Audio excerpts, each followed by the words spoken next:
Hi, and welcome to another Waterbury Hospital podcast. I'm your host, Jeremy Rodrigo, and today it's all about brain power. We've got so much brain power in our studio today. We're taping this for Colorectal Cancer Awareness Month, which is March.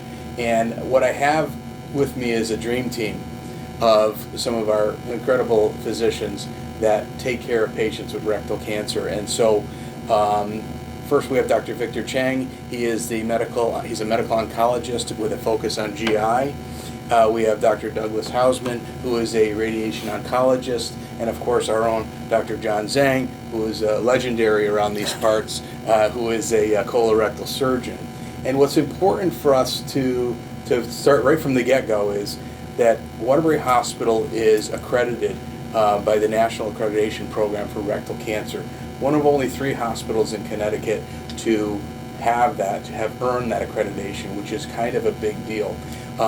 And Dr. Chang and Dr. Housman work with us at the Leever Cancer Center right here up the street on Chase Parkway.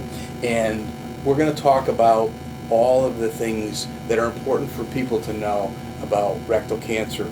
And so I wanted to ask, just to get from the get-go, and any of you guys can take this. Someone gets a rectal cancer diagnosis. Walk us through the process of what a patient can expect after they get that diagnosis, because it doesn't always mean surgery, right? It may mean other things. So somebody take it and walk me through this process. Well, John, I think you should take it first, because they usually see it first. Right. When we see a new patient with rectal cancer, usually refer from a GI doctor, or we do scope too, so we identify new rectal cancer patient. So usually the first meeting, you give them an idea how we move forward. It's not like a simple one thing, like an appendectomy or something quick. It's the process involve a lot of people. So nowadays, 2025, it's not a single doctor job. Right. It's a teamwork. That's why we have all our NAPRC member here. So when we see the patient, number one is, look at the patient. We know that for every single rectal cancer or every single cancer, the first thing to do is staging. So basically, we're going to do staging. For rectal cancer, we do 2 staging. One called local staging in terms of rectum, what's the local staging. Another one is called systematic staging, which is CT scan, chest, and pelvis. So the process is, after we complete staging, all the people, we do that meeting twice a month. Every single patient we present at our meeting. So complete staging, present patient, the whole patient present with all the doctors. Basically, our NAPRC will have 5 different groups. One is radiation oncology, medical oncology, pathology, like GI pathology, radiology, and the colorectal surgeon, like me. So we present together like a group twice a month after staging, and then we make a decision. What should we do? Right? Usually we talk everything standard. So now we like a teamwork. So I see the patient first, and we bring the patient to the table, like we can talk about, review the CT scan, review pathology, what should we do next? Right.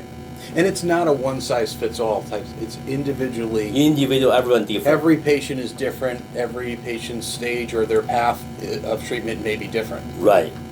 So what should we do, Victor, when we present those patients during the meeting? So we go over all the available information on the patient, staging workup, the CAT scans. We review everything to make sure the interpretation, for example, for the CAT scan is correct. Right.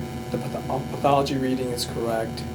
And ultimately, we want to make sure that, the decision would be, is it localized or has it already spread outside the rectum? Local would mean that it's kind of contained to one area of the body, so just to the rectum. Yeah, local, I mean cancer stay in the rectum. Rectum, okay. Don't spread anywhere else. And then if it was systemic, it would be spread to other liver, areas. lungs, yeah. Okay. All In right. that situation, then, Doug's job or John's job would be more to palliate complications from local areas. Mhm. And it would fall on us, the medical oncologists, to do systemic treatment. So that's Okay. a separate issue, but Okay. we should focus more on the process of taking Yeah, someone so through. most common thing is like a locally advanced cancer, you know. Yep. We talk about what should we do, and when we have a local, like for example, T3N1, so we're gonna ask Dr. Chang, Dr. Douglas, what should we do, right? All right, so then what do you pick it up?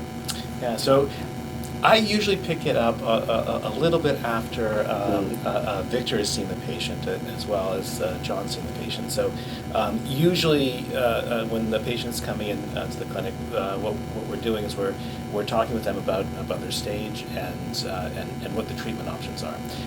How we're currently managing our locally advanced disease is we're giving them total upfront therapy. Because we do know that this total upfront therapy leads to better outcomes for our patients. And sometimes even, they have such a good response that maybe even a patient may consider surgery as an option and maybe save surgery as salvage. Or, in certain situations, then we hold radiation and chemotherapy and just do the upfront chemotherapy followed directly by surgery.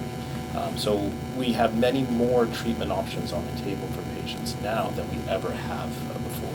And we're just a few years ago. Oh yeah, this is more recent development based on a number of fairly impressive large studies that have come out that randomized patients to doing what was considered standard of care at the time to this more advanced style treatment options, and it really does create more options, almost de-escalating a little bit of the care that we're so used to be giving. And that is all really part of the process that you started with wanting to get accredited to make sure that all of the teams and all the processes were in place. Because, and I don't want to disparage any other health system because that's not what we're here, but this health system has gone that extra mile to get the accreditation, to make sure that we're at, like, state of the art, right? Right. I think we talked about this before we came on. This is like cutting edge stuff. So the impetus really is, we know from these large studies having confirmed the suspicion that's been observed for many, many years, 30, 40 years ago, that there's a good number of patients with chemotherapy and radiation chemotherapy didn't need surgery. We know now for sure over 40% of individuals with rectal cancer who go through this process Right. don't need surgery at the end of the day. I joke with the patients, Doug and I are in the process of putting John out of business. Out of business. Right, right. John's not going out of business. Yeah. And that would be okay with him, right? But the thing is, a lot of times they still need surgery, but you're not faced with having to get a permanent bag anymore. Right. Right. So let's talk about that, because that's a big... So that's a big deal for patients. So a bag, when we talk about a bag, is they have to replace part of their natural process and replace it with a bag so they can carry their waste around and get rid of it. So tell us about Yeah, that. most time we don't need the bag. So basically, let's do this. Before we start this, every individual doctor take care of the rectal cancer, all over the place. So we want to get everybody together, like a teamwork, right? Yeah. So, so really depends on your response or not. Like we talk about, I think nowadays our patient about 25-30% after chemo radiation, the cancer totally disappeared. Totally. We gave a name called the clinical complete response. Over But then- 40% of patients. Yeah. Over 40%. Yeah, now as high as 40. So our population like That's amazing. 20-30%, depend on your tumor biology, you respond or not. That's why they talk about no more surgery. The patient sometimes is in shock. I probably need a bag. I afraid of to see the doctor. Yeah. So you don't know. You're going to respond or not. Really depend on your tumor biology in terms of gene mutation or not. Right? A lot of articles show up. Certain gene mutation, you can have 100% complete response. That's which right. is right. So with this program too, we do offer locally, Right. genetic counseling testing. Oh, so talk about that. Let's talk about genetic counseling. That's good for another. Is that another? podcast. Okay, that's a long thing. But nowadays, we're even looking at the genetic blueprint of the cancer and maybe selecting drugs. I mean, it's coming to that anyway. Right. But right now, we're just going to talk about the process in general. Right. Yeah. And what we're trying to achieve really is, in a way, to put John out of business, or at least, at least minimize. We'll the find surgery. another job for him here at the hospital if we have. Well, to. he's like Doug said, he's not going to be out of business. He's going to be busy because this is a concerted effort, and you need a lot of people who know what they're doing, and they're communicating. That's the thing about our program, is that this forces us all to be on the same page and know the patient well and communicate on a regular basis, no matter how busy we are. This is a team approach. It is absolutely Total team approach. And also after chemo radiation, we can represent patient. We can restage the patient. Like, hey, do you complete respond or not? Like we talk about, most of them not. So going to represent again, if cancer's still here, what should we do next? Gotcha. That colorectal surgery come to play. So they come to us, to me, to do surgery. The surgery is the key. Let's say the partial response patient. They are not 100% response. Partial response, the surgery is the key. The surgery is critical. The surgery called the TME, called the total mesorectal excision. So that's why we do the NAPRC, we do this, because it doesn't matter you're a colorectal surgeon or not. General surgeon can do the same thing if you know how to do the TME. Right. So when you remove the specimen, you have to be able to show the whole hospital is going to know that. You're going to take a picture. The requirement, take a picture, not like a smiling, take a picture, different view, like a circumferential from up and down, both sides. And those, not only look at your margin, like proximal margin, distal margin, but also look at this called the radial margin. Make sure you can do the operation. Gotcha. And it has to be perfect. That's the key in terms of cure the patient. So when we do this, we take a picture with our GI pathologist, who's also the NAPRC member. So we do it together, take a picture, and after everything done, we represent to our tumor board the final pathology. When we look at the final pathology, right? Still some cancer there. What should we do, Dr. Chang? Yeah. We talk about what should we do, Dr. Housman. We look at the final pathology And then you all get together and create. multiple times with one patient. So it's not, right. It's not a one and done thing. Right. It's on and on and on. So having this organized program really forces us to communicate well and to know our patients well, and also quality assurance. At the end of the day, that's what we want. We And want this- the best outcome. This was for the all patient. part of the accreditation process, right? So It like, is. Yeah, they look this at was everything. not an easy thing. You didn't have to No. just make an application like this. No. There was some standards and benchmarks that had to be met. Correct. Tell us about how long it takes to become accredited. A couple of years. Couple of Yeah, years. They came here 2 years ago. They came here like the first visit. The national, team came here. We showed them all the data, how we do this. They're gonna pick out some point. You have to do better in terms of, let's say, tumor marker number has to be up, has to be 100%. Every single one has to be present several times before, after. You have to follow the standard. Everything has to be 100% standard. So that now our job is easy. Everything's standard, national standard. You have to follow the protocol. Every single one. That's why Right. everything's standard. There's no deviation from No. the accepted standard. If a deviation, you have to report to the national committee why you're doing that. Gotcha. Why you're doing that. If you no reason, let's say, hey, patient after chemo radiation needs surgery, you didn't do surgery, you'll be in trouble. You have to report why. You document patient refused surgery or some other reason. That has to be 100%. So let's talk Compliment, about how we communicate all this to our patients, because we're all sitting around and you're talking about the standards and the care. What can a patient expect when you've presented their case at a table. Who is the person that speaks to the patient? Dr. Chang is good at talking. So tell me yeah. how we present that to the patient. I don't, we're talking right now about, benchmarks and, making sure that we're practicing what is expected for the program. Yeah. But the patients really don't need to know that. And But they need to know that we're going to operate and practice at the highest level Right. with the latest knowledge, and that we're striving for the best outcome. That's ultimately what we're trying to do. Because that's what the patient cares about, and their family. That's what they Right. care about. But a lot of times, if I tell them, 40% chance you don't need surgery, they're happy. Yeah, well, who wouldn't be, Yeah. right? Because Yeah. probably what they heard all for many years was, if you have rectal cancer, you will require surgery at some point and a bag. Right. Right? That's what they were told, or that's what's been running around out there. And You that's, not only patient doesn't know, sometimes doctor doesn't know. Right. For Right. example, Dr. Housman recently talked to a doctor because they don't know what to do. You remember that after meeting, spend time talk to a doctor. We should do this. You can talk about that's not so easy. let's talk about that. So Right. we're actually not only educating the public, we're educating primary Providers. care Yeah. doctors Right. and GI doctors, right? Mhm. So how does that work?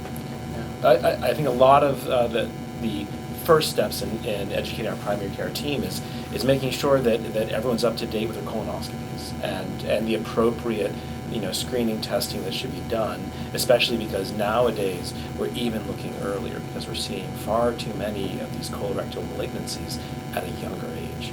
And so getting people out to and getting the primary care team very attuned to appropriately sending patients for colonoscopy, and sometimes even using tests like Cologuard when it is appropriate, and making sure that we're starting to look for these potentially highly treatable early stage processes at an earlier point, because we know that impacting it early does improve outcomes and improve survival for the population. So what is the age now that people should be getting a colonoscopy? Screening colonoscopy nowadays, screening start from 45 Okay. Unless without Unless you have family history. without family history. Yeah. With family history, usually start at age 40 or 10 years younger Yeah. than the youngest cancer in the family. Okay. Let's say your mom has a colon cancer 40, you need 30 years old, start colonoscopy. And how Screening. often? No family history, if everything perfect, go for 10 years. Okay.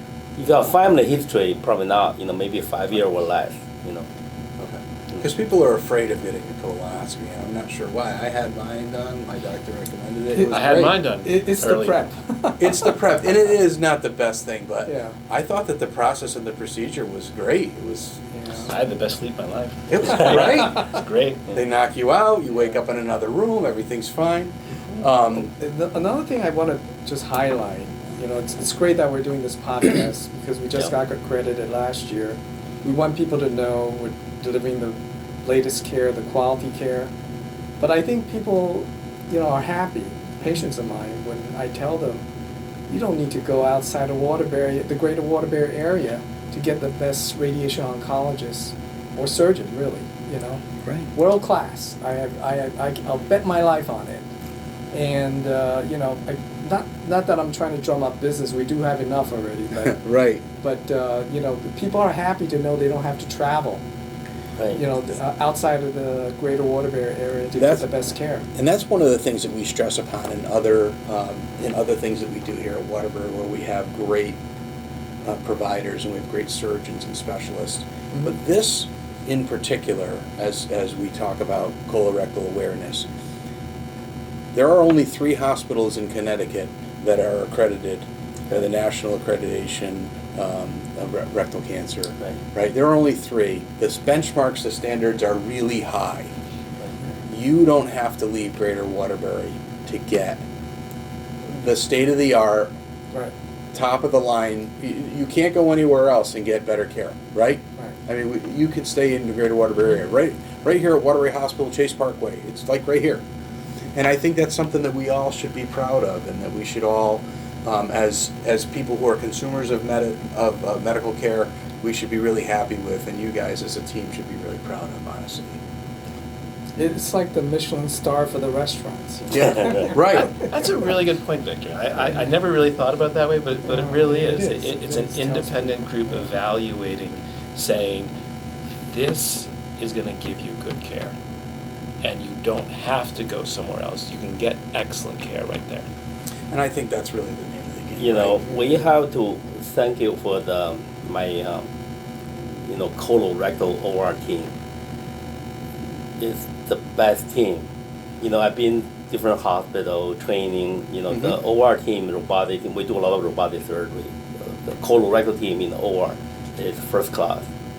Nurses and the staff, anesthesia, even our like a surgical resident, they come to our conference twice a month. You know, prepare articles, prepare cases. You know, they learn a lot. You know? Yeah. We are the best, right? Yeah. We Yeah. got the best right here. I mean, really, we're in front of the camera, but we need all these individuals to help us achieve the Right. accreditation, and they are the unsung heroes. you There's know. a whole team behind. There's a whole team. Absolutely, a lot of people involved. A lot of people. I say that all the time on the podcast. Is there are people, hundreds and thousands of people that work in these doors Right. that make it all happen. Right. Right? They make it all happen, whether they're working in environmental services or they're working surgery or whatever. Everyone kind of is part of the team that makes this happen. And my, cancer coordinator Jennifer, it make everything happen. Yeah. Document everything perfect. You know, the file everything to the NEPRC perfect. You know, everything Yeah. has to be perfect. We can do another podcast. Right. Thank everybody. Right. Right, of course. And that's Or Not keep you. their credits rolling, I guess. but that's the thing, and we're going to have another Yeah. podcast where we're going to talk Right. about many other things. Right. Oh yeah, there are a lot of wonderful things happening Yeah. in Waterbury. And I'm glad A lot you of- guys took a few minutes. Like even here, when we walk in, like stomach care nurse here, Tammy. Yeah. There's Dr. Knight, wound care, a lot of rectal cancer patient here. Yeah, absolutely. I love it. Yeah. Guys, I want to thank you for taking the time. I know you're all very busy, and I want to thank you. I want to thank Dr. Victor Chang, Dr. Doug Housman, and Dr. Zhang for spending a few minutes with us today to talk about rectal cancer. March is Rectal Cancer Awareness Month. Waterbury Hospital, Leever Cancer Center, accredited by the National Accreditation Program for Rectal Cancer, one of only 3 hospitals in Connecticut, or health systems in Connecticut. You have that accreditation. We thank you guys. Appreciate it. Catch you next time.